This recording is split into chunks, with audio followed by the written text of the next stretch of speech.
ఎన్నికల వేళ జనసేనకు షాక్ తగిలింది. చీరాల నియోజకవర్గం సమన్వయకర్త ఆమంచి రాజీనామా చేశారు. వ్యక్తిగత కారణాలతోనే ఆమంచి రాజీనామా చేస్తున్నట్టుగా వెల్లడించారు. పార్టీ కార్యాలయంలో ఆయన రిజిగ్నేషన్ లెటర్ రాసిచ్చి వెళ్ళిపోయారు. జనసేన రాష్ట్ర ప్రధాన కార్యదర్శిగా మాత్రం కొనసాగుతాను అని ప్రకటించినట్టుగా తెలుస్తోంది. చీరాల టికెట్పై ఆశలు పెట్టుకున్నారు ఆమంచి శ్రీనివాసులు. టీడీపీ జనసేన పొత్తులో భాగంగా జనసేనకు గిద్దలూరు సీటును కేటాయించే అవకాశం ఉంది. ఈ నేపథ్యంలో గిద్దలూరు టికెట్ కోసం ఆమంచి ప్రయత్నాలు చేస్తున్నారు. చీరాల బాధ్యతల నుంచి తప్పుకోవడం వెనుక ఆమంచి వ్యూహం ఉన్నట్టుగా తెలుస్తోంది. దీనిపై మరింత సమాచారం మా ప్రతినిధి శ్రీనివాసులు అందిస్తారు. శ్రీనివాసులు, ఆమంచి ఎందుకు చీరాల బాధ్యతల నుంచి తప్పుకున్నారు? గిద్దలూరు టికెట్ కోసమేనా?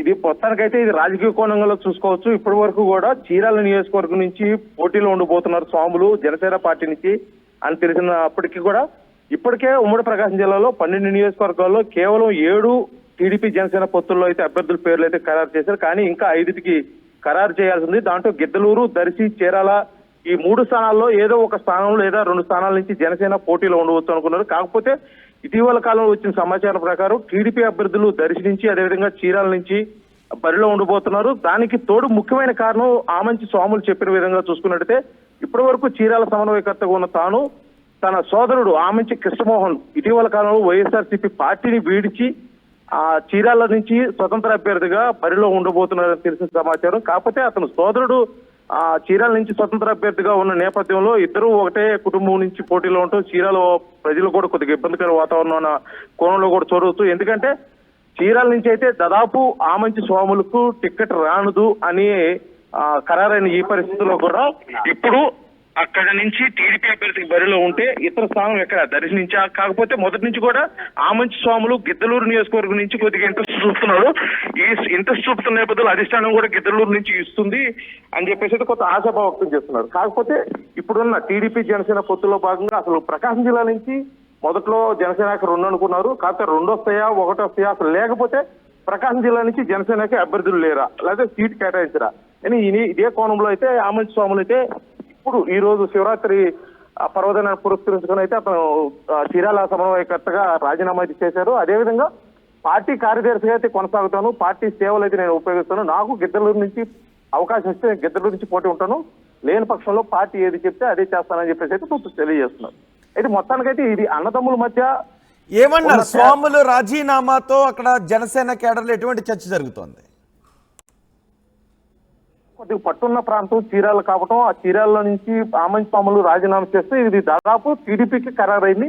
ఇప్పుడు మనం టీడీపీ అభ్యర్థి ఎవరు వస్తారో వాళ్ళకి సపోర్ట్ చేయాలా లేకపోతే స్తబ్దతగా ఉండాలా లేకపోతే మొదటి నుంచి చీరాల నియోజకవర్గంలో ఆమంచి అంటే ఆమంచి స్వాములు ఆమంచి కృష్ణమోహన్ సోదరులు ఇద్దరు మీద ఆధారపడినటువంటి ఆ వర్గం ఆమంచి కృష్ణమోహన్ కి సపోర్ట్ చేయాలి. ఎందుకంటే ఆమంచి కృష్ణమోహన్ టీడీపీ నుంచి గట్టి ప్రయత్నాలు చేస్తున్నాడు. కాకపోతే అక్కడ సీట్ వచ్చే అవకాశం లేదు. కాబట్టి ఖచ్చితంగా 2014లో మాదిరిగానే స్వతంత్ర అభ్యర్థిగా బరిలో దిగి గెలుపు అయితే సాధించాలనుకున్నారు. ఇప్పుడు అక్కడున్న ఆమంచి వర్గం అయితే కృష్ణమోహన్ కి సపోర్ట్ చేస్తారని అయితే అనుకుంటున్నారు. కాబట్టి స్వాములు మొదటి నుంచి కూడా గిద్దలూరు మీదే దృష్టి ఉంది. అక్కడ గతంలో 2009లో ప్రజారాజ్యం తరఫు నుంచి గెలిచిన ఏకైక సీటు గిద్దలూరు కావటం అక్కడ కాపు సామాజిక కూడా అధికంగా ఉంటూ నాకు కొత్త మంచి పట్టుంది ఆ ప్రాంతంలో. ఆ పట్టును ఉపయోగించుకొని నేను 2024లో అయితే ఖచ్చితంగా జనసేన తరఫు నుంచి విజయం అయితే సాధిస్తారని చెప్పి మొదటి నుంచి చెప్పుకున్నారు. కానీ పార్టీ అధిష్టానం తీసుకునే నిర్ణయాన్ని బట్టి కూడా నేను ముందుకు పోతాను. నా మనోగతాన్ని అయితే తెలియజేయడం జరిగింది అధిష్టానానికి. నాకు గిద్దలూరు నుంచి సీట్ ఇచ్చేపడితే ఖచ్చితంగా నేను అక్కడి నుంచి పోటీలో ఉంటాను, లేకపోతే పార్టీ ఏది చెప్తే అదే విధంగా నేను ముందుకు కొనసాగుతానని చెప్పారు. అయితే ఈ రోజు జరిగిన పరిణామాలు చూస్తే మటుకి చీరాల నియోజకవర్గ ఇన్ఛార్జ్ బాధ్యతల నుంచి తప్పుకున్నట్టు నాదెండ్ల మనోహర్కి అదేవిధంగా పవన్ కళ్యాణ్కి వ్రాతపూర్వకంగా లెటర్ అయితే అందిస్తుంది తెలిసి ఇది మొత్తానికైతే అక్కడ క్యాడర్ అయితే మటుకు కొంత గందరగోళం వాతావరణం. ఇది పూర్తిగా సోదరుడు ఆమంచి కృష్ణమోహన్ కి లైన్ క్లియర్ చేసే విధంగా ఈ పనులు అయితే ఉన్నాయి. ఇప్పుడు చేస్తున్నంతా కూడా అది వ్యూహాత్మకంగానే జరుగుతున్నాయని చెప్పేసి అయితే రాజకీయ వర్గాలు అయితే పూర్తి స్థాయిలో చర్చించుకున్నారు. ఇది అటు వైసీపీకే కలిసి వచ్చే అంశంగా చూసుకోవచ్చు. ఎందుకంటే ఆమంచి స్వాములు చీరాల నుంచి ఉంటే అటు వైసీపీకి కానీ టీడీపీకి బలంగా ఉంటుంది, వైసీపీకి కొద్దిగా ప్రతికూల వాతావరణం. కాకపోతే ఇప్పుడు ఆమంచి స్వాములు చీరాల నుంచి లేకపోతే ఆమంచి కృష్ణమోహన్ ఏ విధంగా వైసీపీ శ్రేణులు ఎదుర్కొంటారా లేకపోతే టీడీపీ ఏ విధంగా ఎదుర్కొంటుంది? ఇప్పుడు ఆమంచి స్వాములు టీడీపీకి ఏ విధంగా సపోర్ట్ చేస్తారు లేకపోతే ఆమంచి స్వాములు ఆమంచి కృష్ణమోహన్ వారి కుటుంబాన్ని నమ్ముకున్న పార్టీ వారు వర్గీయులు అయితే మటుకి ఆమంచి కృష్ణమోహన్కి సపోర్ట్ చేస్తారు. ఎందుకంటే మొదటి నుంచి కూడా వాళ్ళు టీడీపీకి వ్యతిరేకంగా పనిచేశారు కాబట్టి ఇప్పుడు ఆమంచి కృష్ణమోహన్కి పనిచేస్తారు. ఇది చీరాల్లో అయితే వైఎస్ఆర్సీపీకి క్లియర్ కట్ గా దారులు అయితే తెచ్చిపెట్టేసిన సందర్భం అయితే కనిపిస్తుంది ఇక్కడ.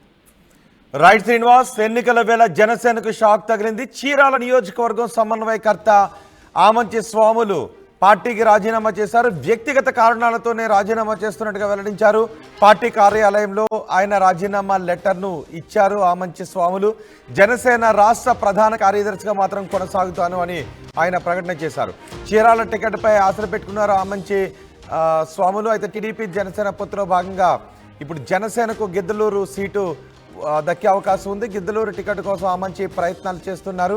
చీరాల బాధ్యతల నుంచి తప్పుకోవడం వెనుక ఇదే వ్యూహంగా తెలుస్తోంది.